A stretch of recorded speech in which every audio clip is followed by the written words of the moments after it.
Welcome, everyone. Thank you for joining virtually. I am Dr. Varleisha Gibbs, and I'll be sharing a little bit more about my current role and moving forward in regards to my work, in terms of leadership and occupational therapy.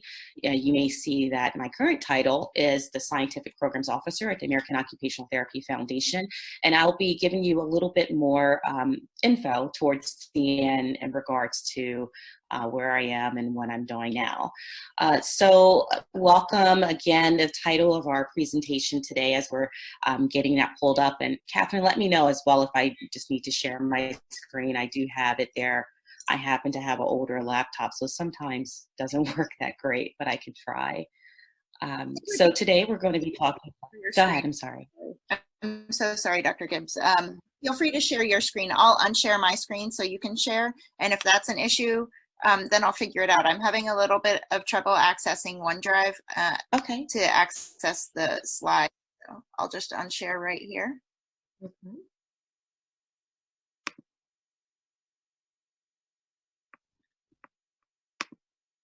And then I believe you should have access to share now. Okay. Are you able to see it or no?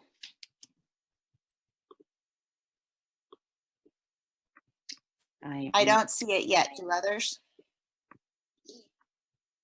Not yet. Okay, let me, 1 second, I'm sorry.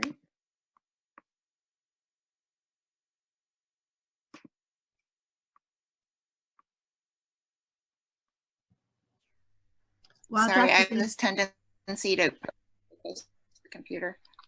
While Dr. Gibbs is pulling that up, we wanted to once again thank everyone for being here. This is the first time that we have hosted a virtual conference. Our virtual lunch on Thursday was a 2-hour endeavor, so we were able to work out a lot of the technology components of it. But this was a dream that we had back in the fall, that one day we would be able to host some sort of virtual session that would be accessible to practitioners across society. So here we are. Dr. Gibbs, are you ready?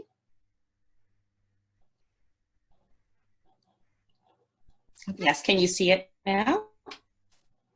Yes? Yeah. All right, yeah. Great. Yeah, as Christina said, I actually did some of my research in telehealth, so you'd be surprised at how I'm still trying to navigate technology after all these years. Yeah, Generation X. So the title for today is You Can't Be What You Can't See. And I'm going to expand upon that a little bit, because it's not exactly what you think when you hear that. Partially, but we're going to go a little bit beyond.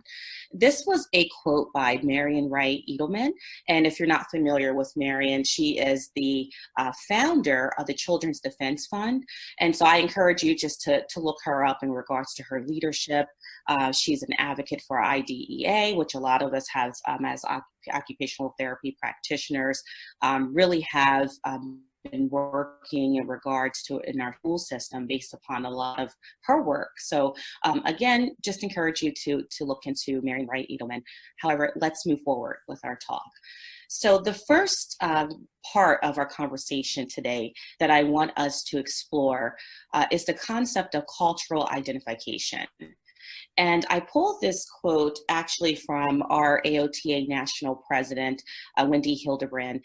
And Wendy actually gave this quote, and it was for an editorial piece relating to some funding, and I'll get into that later as well, to support diversity, a diverse workforce in healthcare. And she stated the ability for an occupational therapy client to identify culturally with their occupational therapy practitioner enhances the therapist-client experience. And so I want us to think about this concept of cultural identity and not so much limiting ourselves to race or ethnicity or religion. So when you think about cultural identity, culture goes beyond that, right? So there's various ways to think about your culture. I personally could identify racially and ethnically to someone else. We may have similarities, but our personal culture may be different. So when we start to think about diversity, we need to think about how we also acknowledge socioeconomic status. That's also an area of culture that we need to be able to expand upon. And I think a lot of the efforts that are going on right now really are going to feed into that and to assist with even having a financial ability to become an occupational therapy practitioner. And I must say, just watching, and listening for the first part of our day, I'm inspired by you all. I thought, the role for me today will be to give you all a little bit of inspiration, but listening to the work of the chapters and the mentor program, what COTAD is doing is amazing. So I just want to commend you all. So these are some images that are personal images of mine, a bit more about my cultural identity.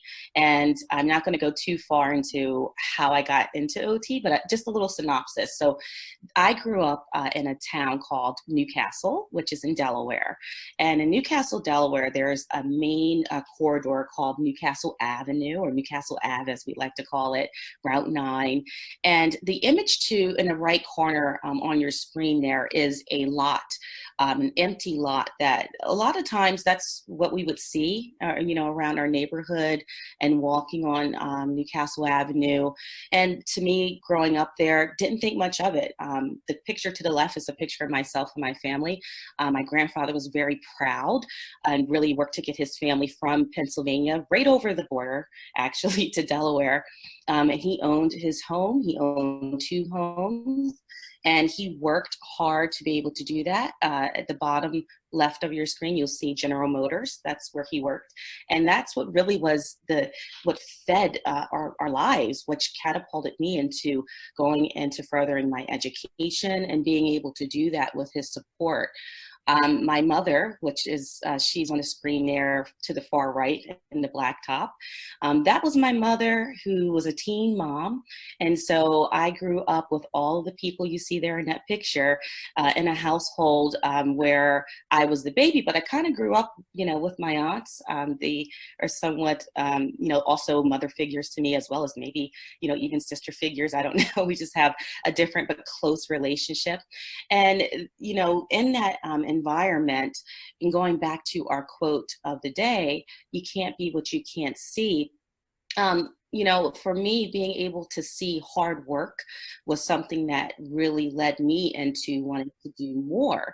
However, the vantage point in that environment was pretty limited, in terms of careers and profession. So I grew up saying, I'm going to be a doctor and a medical doctor. I was going to be a pediatrician because that's what we heard. It was either doctor or lawyer, or you're going to work at the car factory, which was great because, that's what a lot of people in our community did. And I just wanted to share, I threw this in at the last minute because I thought it was important to show that this is the library that's now in that lot that I just showed you on Newcastle Avenue. And this library is beautiful, as you see. It's high tech. They even have a sensory room, which I had a student actually assist in her field work to build their sensory room a few years back. And so showing you that now this is the view that children see when they walk down Newcastle Avenue. So you can see how this vision that someone had in mind is actually now helping to promote and to catapult young children like myself that grew up in a neighborhood. Now they have a different vantage point than I even had. So here are some embarrassing photos that I've never shared, but I thought it was important to add. You see on the far left, Revelations from Alvin Ailey. I grew up loving Alvin Ailey. I started dancing at the age of 2. And to me, seeing Alvin Ailey being actually a very inclusive and diverse dance company, but predominantly African-American dance company. So to see a Black ballerina for me, gave me the vision and a vantage point to be able to then go into dancing. And I danced at Philadelphia in Philadelphia. And knowing that, yeah, if I wanted to be a dancer and if I wanted to be a ballerina, I could do that. You know, that was something that I could see because other people were doing it. On the bottom left of your screen, you see Debbie Turner, and she was a beauty queen, as you can tell. And not only that, but she was a beauty queen who went to get her education and became a doctor, she's a veterinarian. And so I was inspired by someone that could be intelligent and beautiful and go along, you know, to achieve her goals in education. And I was one day, I remember watching the beauty pageants on TV, and they said, you know, if you apply and you win, you could actually get scholarship money to go to college. So coming from a single parent home, I heard scholarship money, and my mother and I were always trying to write essays and things, whatever I could to be able to fund my college education. That's what we did. So I started doing pageants, which was very eye-opening, walking into the door with what would become my, actually it was my prom dress. That's what I wore to the pageant. To see females with fur coats and diamond earrings on, yeah, I was a little bit out of my wheelhouse. However, you know, going into that environment, it was kind of eye-opening that maybe I don't belong here, but having that inspiration from someone like her allowed me to see that, yeah, you could. And I was second runner-up a couple years in a row in Delaware. And eventually I won a couple of titles. The one that I'm very proud of is I was Miss Black Student Union at University of Delaware. So that was a title that I was actually able to get. These are some other key players, I would say, in terms of catapulting me into my world, my career. The Forum for Advanced Minorities in Engineering. This is a mentorship program that's been around for years in Delaware. And they have, we actually went to school on the weekends from 7th grade all the way through to graduation. And 2 years, the last 2 years of your high school education, you were able to stay in the summertime at University of Delaware. Staying at University of Delaware made me want to then apply to University of Delaware. That is, you know, does not have a large percentage of minorities, of African American students, but that program was a feeder for students like me that wanted to go into science or healthcare. And being at University of Delaware, I then became a member of Delta Sigma Theta Sorority Incorporated. And that sorority, I tell you, my sorors, my sisters, they were so brilliant that my last year of school, I got a 4.0 GPA because I was inspired by the level of intellect and hard work that they did. So seeing them is what is the reason why I was able to choose continuing going on to get my master's and then again my doctoral degrees. I'm not going to go into why I became an occupational therapist so much because it's a long story. I will say that it was really started by an advisor that told me, you know, you really should look into this profession, just seeing your interest in psychology and science. And I want to share, Tamiko Faison actually has a podcast that she did for Black History Month. And so I encourage you to look her up. If you look on my LinkedIn account and my Twitter, you'll see some posts to those links that not just myself, but other individuals sharing your story about their profession. I'm going to challenge you all right now in the chat, and even when we're done here, I want you to use the hashtag YOTisme. Okay, YOTisme. Share your story, just a quick blurb in the chat. Why do you represent OT? Why did you choose occupational therapy? Let's start sharing that, and I'll get to how we're going to continue that work when we're done.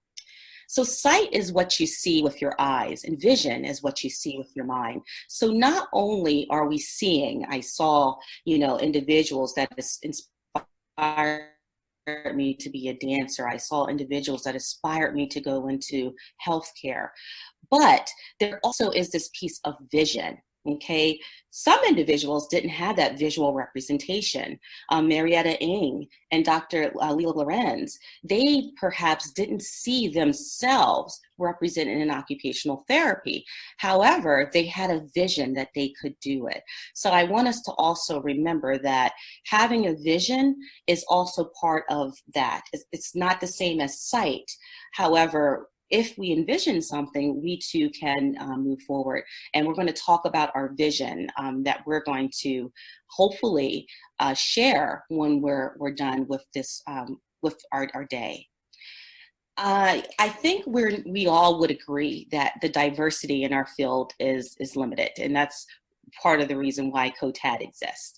And this is limited on our screen here because it's just showing race. And we're going to go beyond that. But just for our conversation, looking at race and healthcare in the United States, okay, so healthcare in the US, if you look, for example, at white individuals, 72%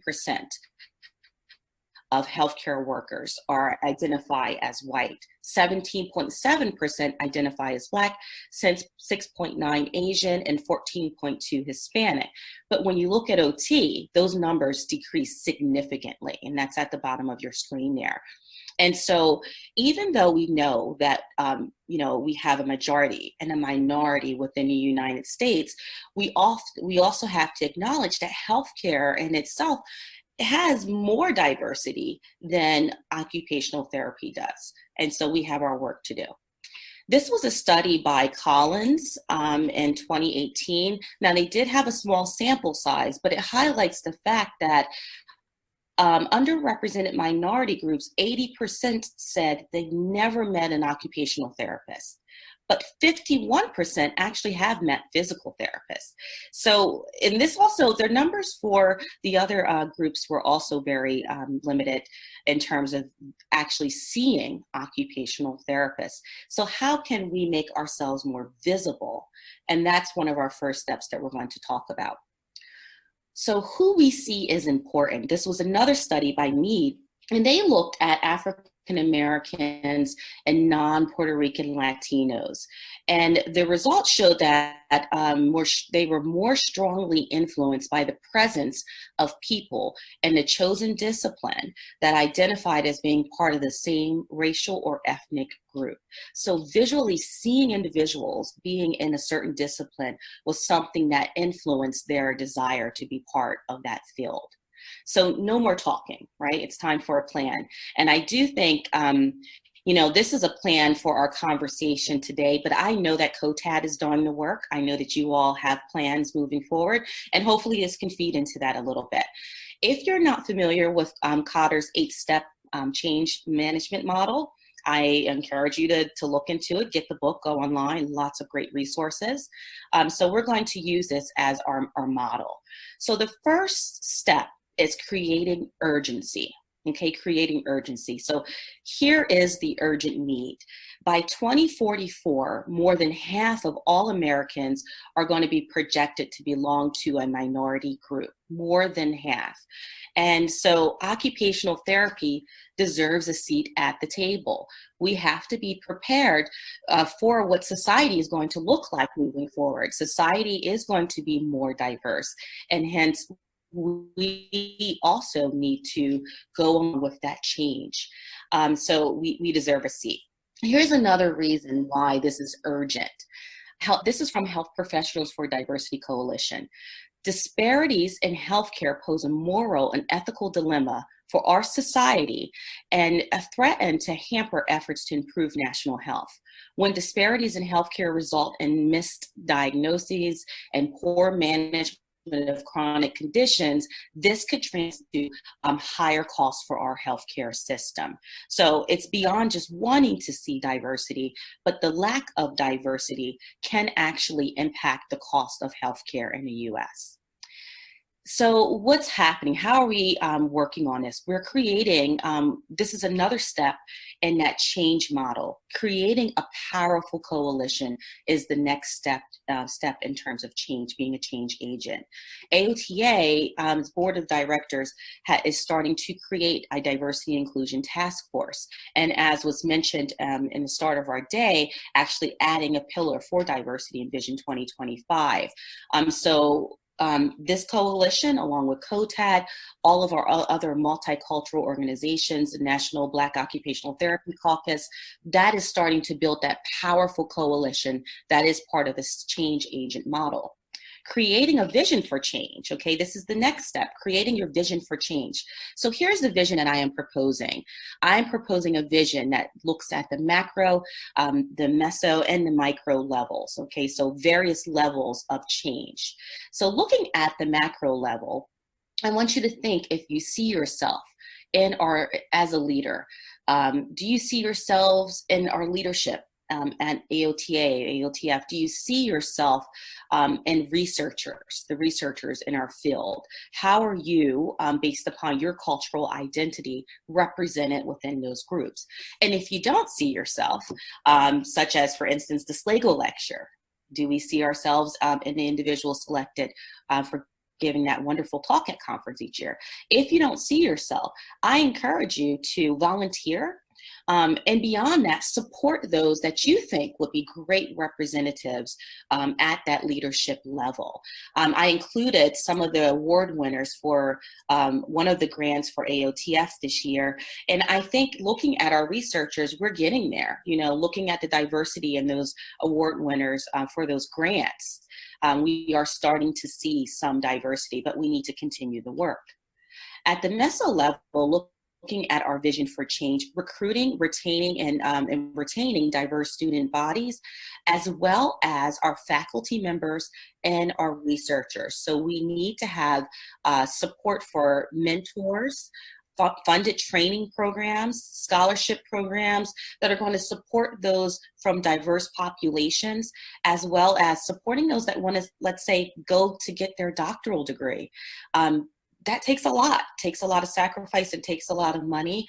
So how are we supporting those individuals? If we want the visual representation at these various levels, then how are we going to have the visual representation if those individuals are not able to pursue those degrees? So there needs to be work at this meso level. And at the micro level, membership, okay, making sure that we're supporting AOTA, that we're encouraging our colleagues to be members, and participating in our state organizations. So sharing this vision at the state level and making sure at that micro level that we're starting to enhance diversity within our organizations and our state organizations. And wouldn't it be beautiful if our pie chart looked like this, right? That diversity would be as diverse as this pie chart. This is a vision. And it's just a thought that perhaps one day we would get to that in terms of our representation in occupational therapy. The next step in terms of our change model is engaging and enabling organizations. And so in this, communicating the vision is going to be very important. If you look at Cotter's work, he has a book, Our Iceberg is Melting. Okay, and in that book, the penguin is trying to get everyone's attention that the iceberg is going to melt. And one of the steps that he had to do was to put flyers everywhere. He communicated his vision everywhere, even in the water, right? When the penguins jumped into the ice cold water, they would see flyers really demonstrating this vision.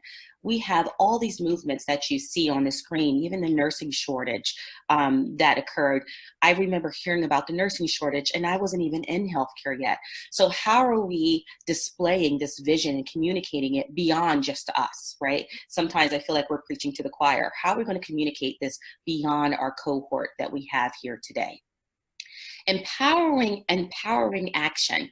Why should we care? So this is to empower us, and looking at why we should care. Why we should care is the lack of connection and cultural identity leads to disparities. Okay, so when there's a lack of connection and there's a lack of cultural identification, that is where we start to see disparities within our field. So we need to advocate. right? We deserve it. We deserve to have practitioners from communities experiencing shortages because they don't have therapists that maybe want to come into those communities, or therapists that came from those communities. We need to have practitioners who can relate, that can speak the language for our individuals that perhaps English is not their first language, that can share their stories. And that can share their experiences from religion, from socioeconomic status. I know for me personally, if occupational therapists were to go into the community where I grew up and they weren't from there, they may be quite uncomfortable. For me, it's home. So I wouldn't have a problem going to do a home site visitation there. So if we have more individuals from these communities, we can expand our services and have more visual representation in those populations. So you can be the change, right? You can be the change. And so how do we do this?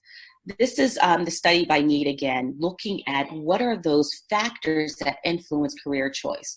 We know our family members, our friends influence us, our teachers, our mentors, but also pop culture, right? Looking at media resources, media sources. So I want you to do a search on your own time. Google occupational therapy, and I want you to look at the pictures that come up, and these are just a few from a search I recently did. And if you look at the images, there's some diversity, but not a lot.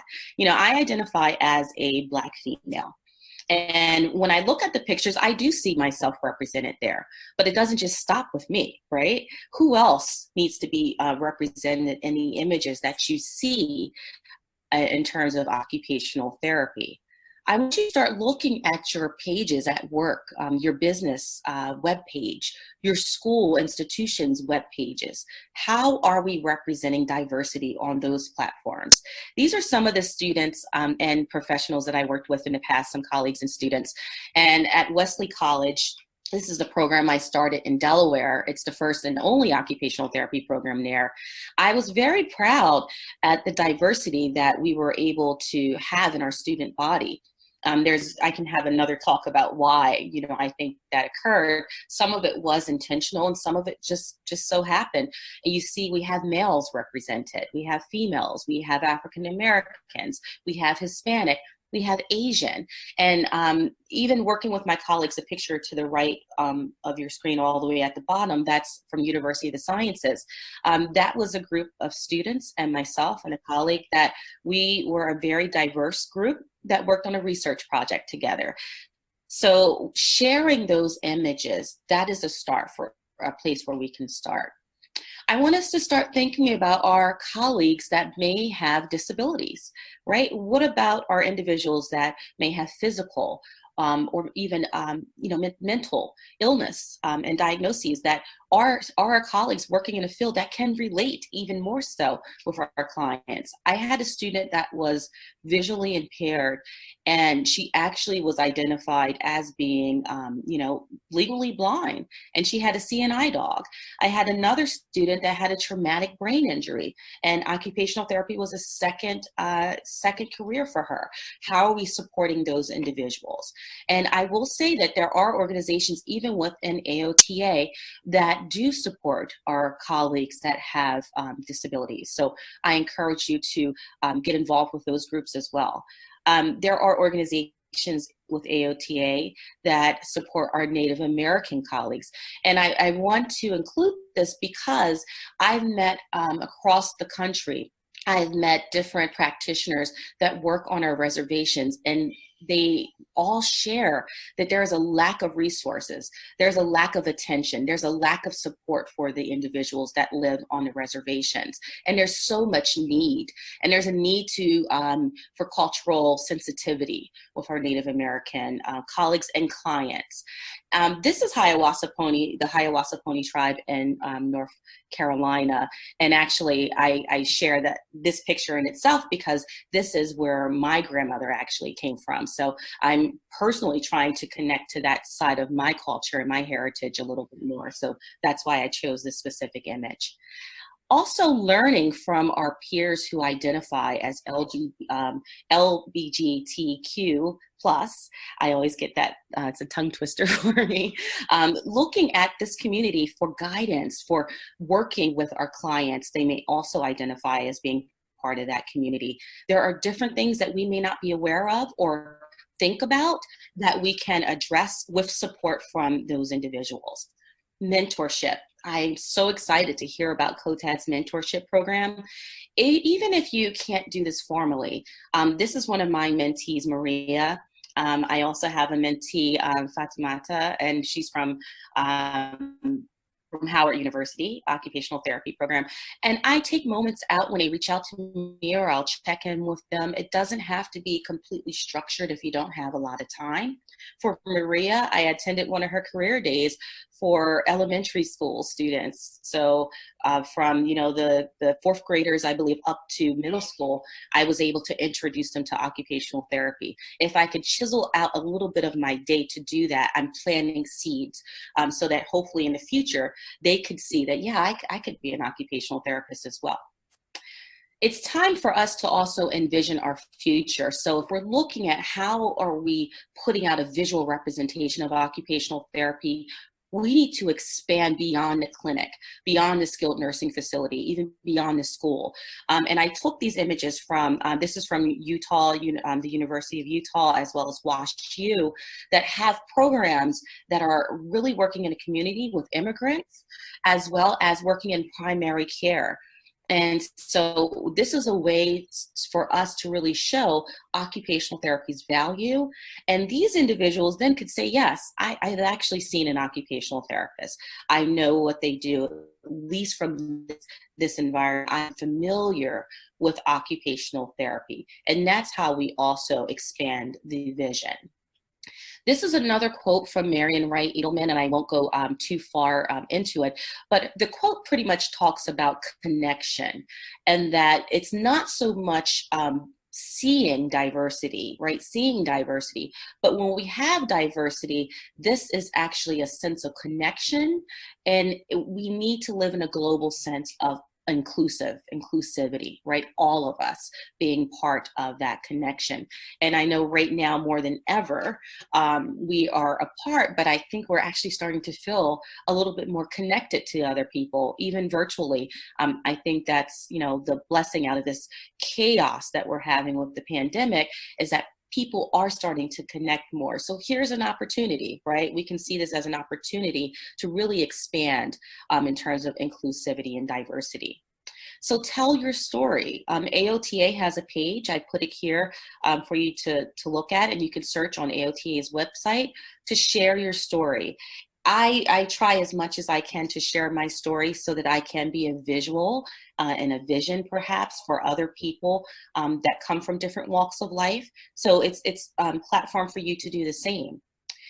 And when we're looking at change models, sharing small wins is very important. And today, COTAD has done that, right? Sharing some of the work that's been done. So here's a small win, which actually I think is a big win, right? For us, we're getting there, is the Allied Health Workforce Diversity Act that was introduced to the Senate. So it passed in the House and it was introduced in the Senate. This bill will help to support individuals from underrepresented minority groups to pursue allied health careers and to have that funding to do that. This is a seed that has been planted, and when this starts to come to fruition, I think it's going to do great things for us in terms of diversity.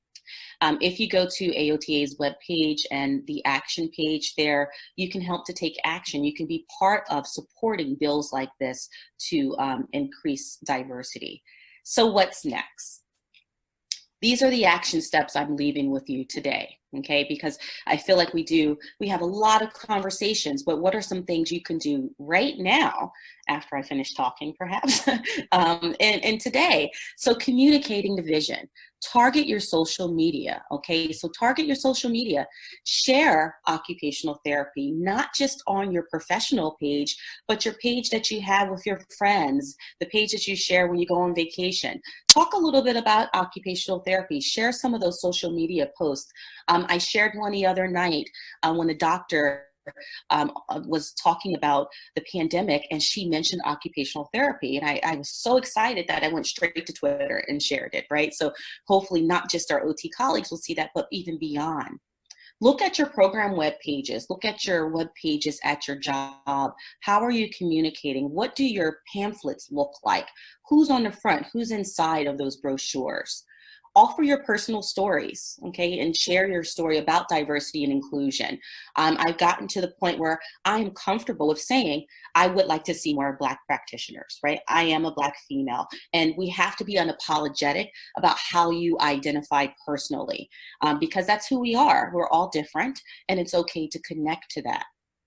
Empower action. So empower other people. Mentor.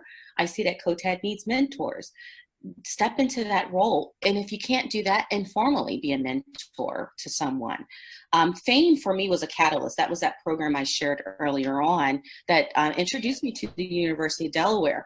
I feel like we need more formal programs like that, where we have internships, where we have cohorts of students that can come in, even if it's for a day or two, that they're exposed to our field.